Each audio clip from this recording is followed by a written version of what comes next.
The untold stories of Los Perdidos continue. This is Angel Keanu's story focused on the plight of the illegals. This one's called Fallen Angel. With a title like that, gee, I wonder how this one's gonna turn out.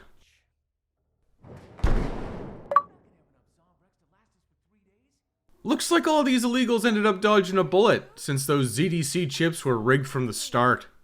Whoops, that's a revelation for another DLC. Despite dodging that ZDC chip bullet, they're still not doing so hot. They need food and medical supplies. If I were them, I'd be looking for a way out of this hellhole, but what do I know? Dougie here's sending high-functioning alcoholic Angel, aka me, to do everything. We're making our way downtown to Central City, but not before grabbing a Frank, some guns, and exploding a camera. I'm starting this at level 1 after all. I'm gonna need all the PP I can get. I swear there was a car here. Motorcycle's gonna have to do. But first, there's a medical kit in front of the school. The first of Fallen Angel's exclusive collectibles. We're going 2 for 2 for the first combo weapon being the Roaring Thunder from the pizzeria. Big zap until I get to level 2. This time, I'm smartly grabbing the first level of smarts, like you should always do in Dead Rising 3. I blanketed my way to the highway, but took a mysterious left down to the quarantine zone. Before going in, I took a small detour to make a saber shot. Actually a pretty good starting combo weapon. It's just completely outclassed, sooner rather than later. Hidden in the furthest corner of the quarantine zone, there's a med kit. Only 23 left to go. Woof. There was another nearby machete, so I grabbed up generic gun combined to make another saber shot.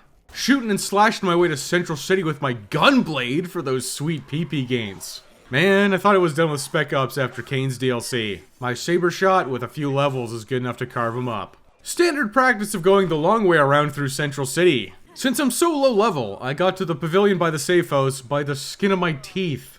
Thankfully, there's more saber shot materials and food, so it's all gravy, baby. Especially when I just picked up generic blade combine. Every blade and every gun can be a saber shot now. Collectibles are gonna have to take a back seat. I'm just running and gunning down to the Wrenchorama. I'll take an armadillo. Fine, the Feastmobile. Darn zombies just won't leave me alone. I also lied about collectibles. There's a med kit right outside the hospital, and I'm upgrading to the much more durable Shock Dozer. Since I'm here, I'm grabbing a few of the easy PP bonuses via Franks and tragic endings. The headliner really killed it. At the stage? How fitting. One more medkit in the park between the stage and the yacht. Before entering said yacht, it's time for the best part of Angel's DLC. Angel can actually access safe houses. It's back to the Bikini Bay building to head inside. On the table is the Thrifty Trader book. This is literally free bonus PP gains. A knife inside and a gun outside gets me a fresh saber shot. That's gonna get extensive use inside this yacht. Dead Rising 3 has had a plane crash, train crash, and a yacht crash. What are the odds? 100% apparently. The firefighter zombies are super resilient, and man, there are a lot of them on the way to get those supplies. On the plus side, they are worth a whole lot of PP. Medical supplies acquired, and now Doug's worried about the crew in South Almuda. Whoa, what? They might be dead like this tragic ending right here? Just gotta get me some wheels and oh, Dougie left me a motorcycle. Wait, hang on. If he came by here already, why'd I have to do all this myself? I ditched the motorcycle at the courthouse and grabbed a Frank and smashed a speaker for some extra PP. The exotic car dealership across the street is pretty slick. The new DLC weapon, the Shock Blaster's blueprints are here. Boxes of endless guns and defibrillators are nearby too, so I can make as many as I can carry. There's even a medkit behind the desk. Now I get to ride to South Almuda in style through another military checkpoint. At least the bridge isn't completely barricaded. The bridge ends, and I'm stopping to do the collectible kerfuffle. Up and around to the pedestrian overpass. Look at that, a medkit right next to a golden Frank. I told you that they were stacking these DLC collectibles. The Shock Blaster's some heavy firepower, but I need some real fire. The firehouse houses the electric staff super combo weapon blueprints. I built one and took a propane tank along for the ride to the power plant. Climbing up this active transformer to this incredibly dangerous walkway. Seriously, this place has violated all kinds of safety regulations. I'm not gonna report it for now, because I got what I came for. The Electrofire Staff blueprint, and with my hoarded supplies, 2 Electrofire Staffs. All this required runaround because Angel needs to burn some ZDC posters, and that requires a fire weapon. The Electrofire Staff has that one covered. It's also the best zombie killing PP gainer, and it deals with Spec Ops very well. Why would you bother using anything else? Dougie just dropped the deets about ZDC cameras, which are just retrofitted ZDC speakers. Technically, this is a side quest and not a collectible. They're totally different, guys! Screams Capcom Vancouver. Semantics, schematics. This is just another thing that requires a complete lap around every single district. During that Yap sesh, I burned the first poster, which levels me up. I'm taking the ranged upgrade for that retroactive ammo boost, which I'm using right now to just incinerate any and all nearby zombies for some early levels. You gotta make sure Angel's nice and beefy for the next set of story circumstances. Into Big Buck construction site, back out and around, then heading to the marker at the illegal safe house by Almuda Farms. Collecting some collectibles and crushing cameras on the way there.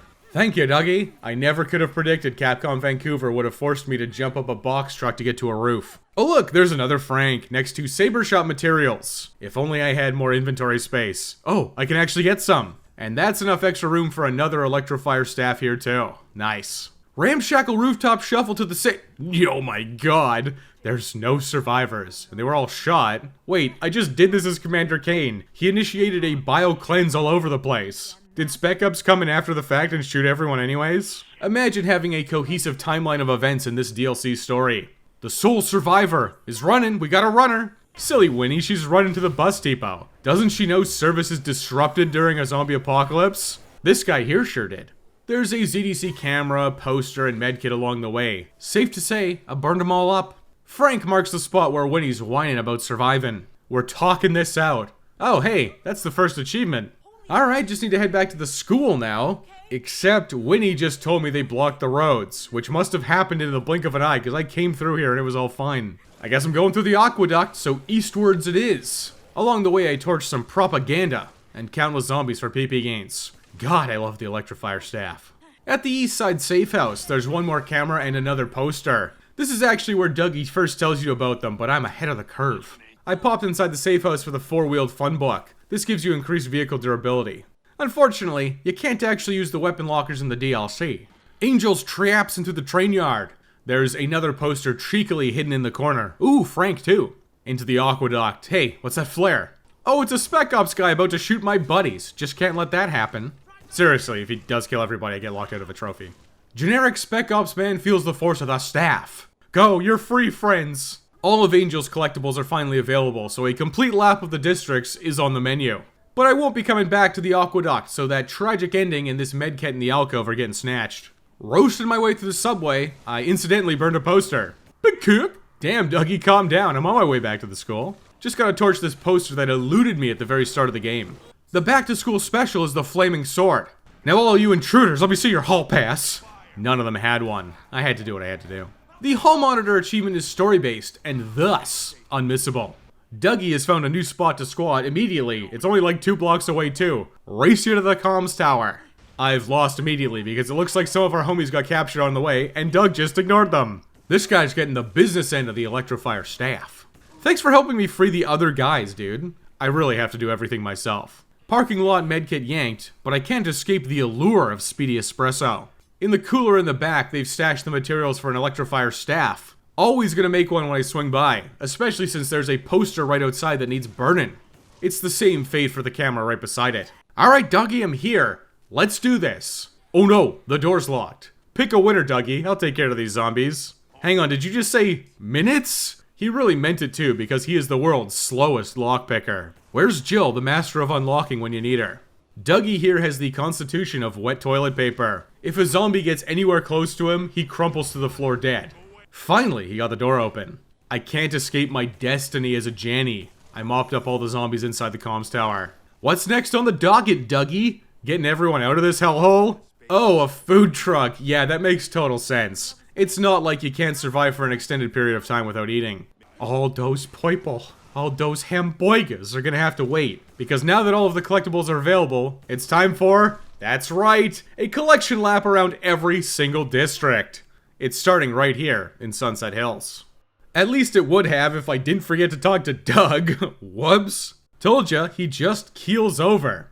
Okay, he just needed me to confirm the details to get the quest, even though he just told me the details in the cutscene. Now to resume the achievement chores. Starting northbound to get the poster by the hardware store. Oh boy, is it a heavy sprint up to the pools in the mayor's mansion for a medkit. Back to the streets for a camera, then another poster's burned. Doug must be starving to death because he's constantly harassing me about that food truck. Dude, I barely just left the place. One more camera outside the north safe house, and there's a medkit inside it. My eternal life as a Janny. I street swept my way across the bridge to the next set of survivors. The rescue went off without a hitch. Doug, I get it. You want a burger. I'm hanging up. Back to Sunset, where sushi shop Scribbles get singed. Southbound on the east side for a camera, a window medkit, and a porta potty poster. Meticulous map checking reveals I missed a collectible. Subway surveillance subdued. Now I'm heading the long way around to get back to the poster that I missed inside the subway station. Losing your edge there, Wesley. You ran right past that one. We've come back full circle with the pizza place poster. Center Street surveillance succumbed to my fire staff. One final poster behind the gas station, and Sunset Hills is complete. I'm all smiles, baby, as I make the horrifying party slapper to get out of here. But not before making a new electrofire staff at Speedy Espresso. Shuck sliding south to Central. The first camera and medkit are here immediately on the left. Great balls of fire for the poster near Sportrance. Followed by another camera and poster at Fair Mounds. Fire walk with me southbound for yet another poster by the Rancherama, with a tennis court camera at the end of the street. Propo posters popped at the restaurant. This is a weird place to have a picnic, you guys. Don't worry, I'll save ya. Most of ya.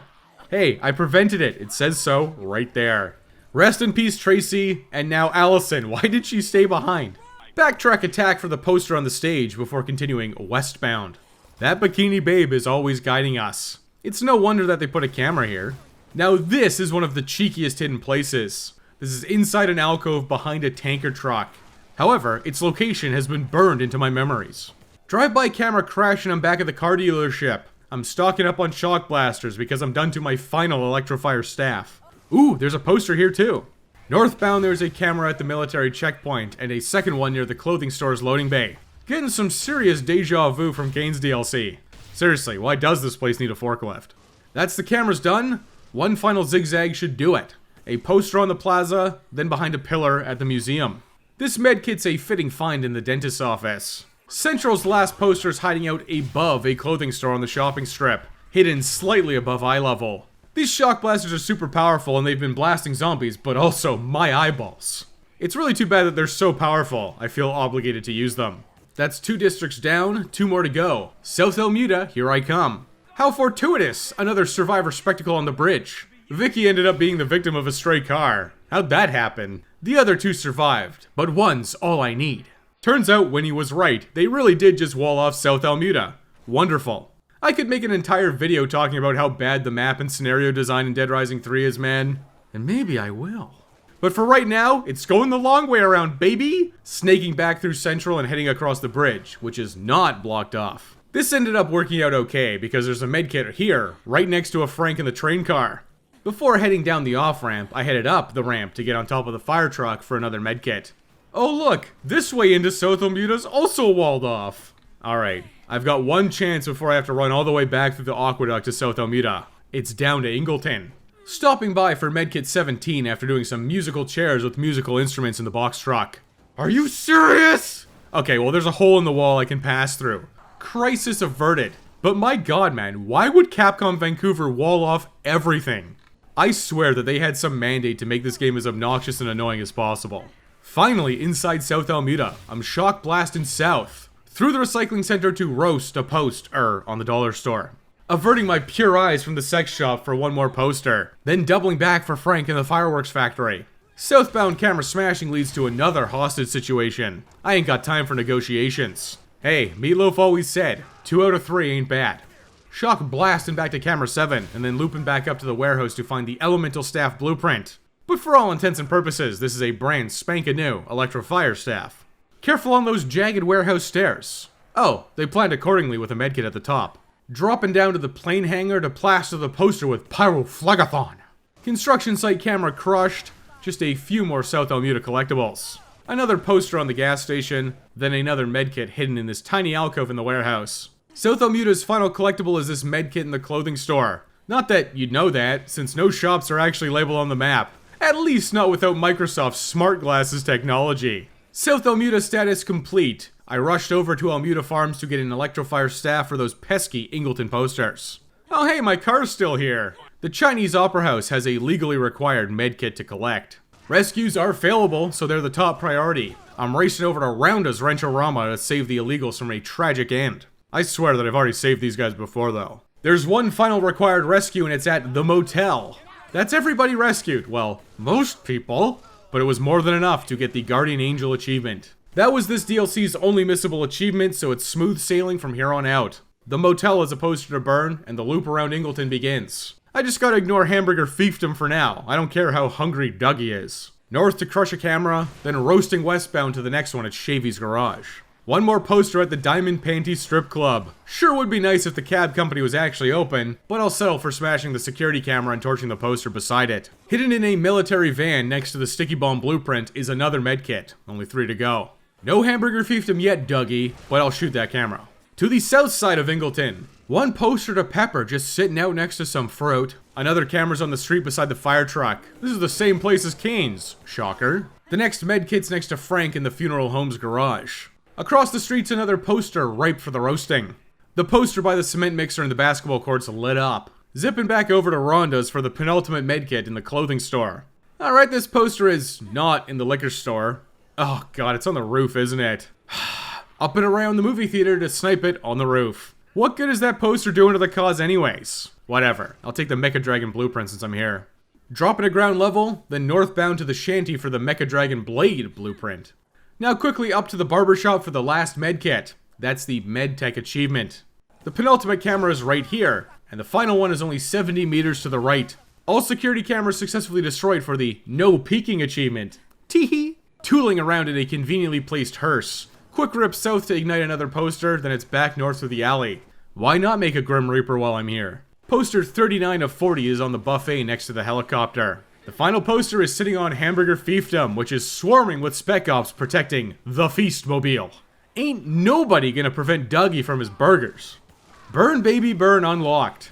40 posters is really pushing it in terms of collectibles. Before entering the Feastmobile, I made sure to save and equip the 4-wheeled fun book that I grabbed in South Almuda at the safe house. I'm half a level short for the vehicle resistance perk. I'll just firewalk my way around the block to get that. I leveled up right before I ran out of ammo. Double vehicle resistance acquired. Time for little Dougie's burger delivery in the Feastmobile. Just kidding, because the goalpost has immediately moved. I now have to collect Spec Ops weapon caches. That's 3 final collectibles for Angel.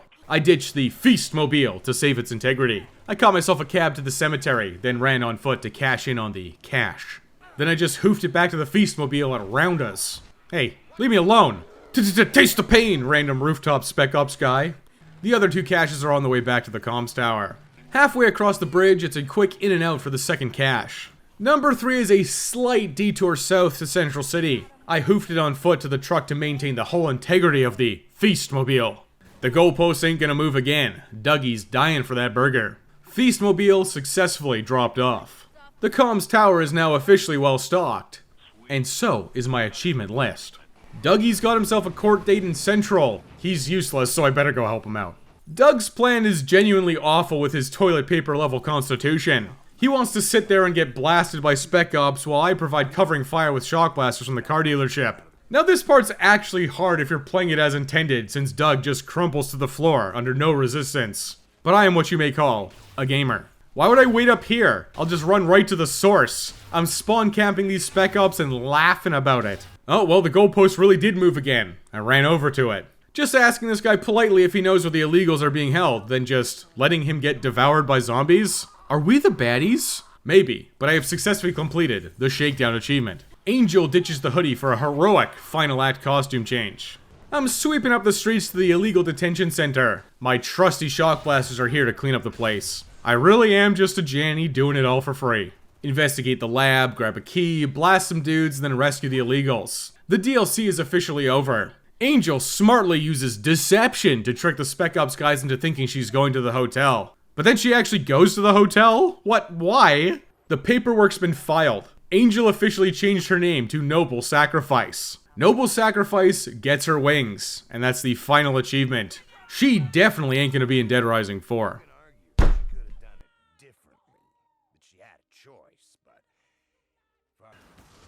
Dead Rising 3, Untold Stories, Fallen Angel was completed in 2 hours, 33 minutes, and 57 seconds. basically half an hour longer than Operation Broken Eagle. That time discrepancy is directly related to the extended collectible hunt. Let's do a quick calculation on collectibles, just so you understand the sheer volume of things to collect. In Fallen Angel there are 25 medkits, 40 posters, 8 groups of survivors, 29 ZDC cameras, then throw in 3 extra crates right at the end too. Why not? That's 105 chores for Angel to complete for all of the achievements. Since I didn't count for Operation Broken Eagle, I'll recap it right now for comparison. Kane's DLC has 29 ZDC cameras, 8 safe houses, 2 squad members, and 12 dog tags. 51 total collectibles, half of Fallen Angels. Let me tell you, buddy, every DLC just adds more and more to that list. Maybe not always in volume, but always in annoyance. Unlike Operation Broken Eagle, the collectibles in Fallen Angel do require some minor story progression. The survivors don't actually show up on the map until after you've talked to Winnie and went through the aqueduct. The extra challenge of a level 1 start for Fallen Angel wasn't very noteworthy either. The only real nuance here is that Angel can access safe houses so she can get the books. These are mainly Thrifty Trader for PP gains and later the 4-wheeled fun book for vehicle durability. They do help quite a bit. Angel needs a fire weapon at all times to do the poster burning. She starts in Sunset, then goes to Central City for the yacht, and then over to South Almuda. That seals the deal that she's destined to use the Electrofire staff for the entirety of the DLC. In terms of the actual story, well, Fallen Angel's nothing remarkable. Angel herself just isn't that likable of a protagonist. The plight of the illegals was also always very underwhelming to me in Dead Rising 3. The whole Zombrex angle was never where I wanted this series to go. I've got no love for politics and government control, but you also can't have people being walking zombie time bombs. Yet somehow, it just keeps happening in this universe. Don't even get me started on the implication that there are bees just out there in the wild potentially zombifying random people and wildlife. The storyline of a permanent cure should have been resolved at the end of Dead Rising 2 Case West, honestly. Humans would have developed some kind of surgical procedure to remove these parasites. The logistics alone for Zombrex and ZDC chips are too outlandish for me to suspend my disbelief. It really is just that crazy. That's kind of all I have to say, but if you're curious as to why there's no achievements popping up, I played this on an Xbox. I have no idea why this is, but the achievements just don't like to pop when they're supposed to. Or they pop randomly, like hours or days later. PlayStation trophies and Steam achievements always pop when they're supposed to, so chalk this up to an Xbox L. Shilling time! If you want to roll the dice with Xbox achievement system and you want them for yourself, you can check out my guide on my old channel recommended playing. That is if you've got 7.5 hours to spare. Otherwise, thank you all for watching. Do that YouTube thing. Like and subscribe for more backlog bustin'. For all of my blessed Buster boys, you get an even bigger, bolder thank you for your extra support. If you want to support Backlog Buster further, you can check out the channel memberships or Patreon for bonus premium Buster videos. But that's all I got for now. I'll see you all in the next video.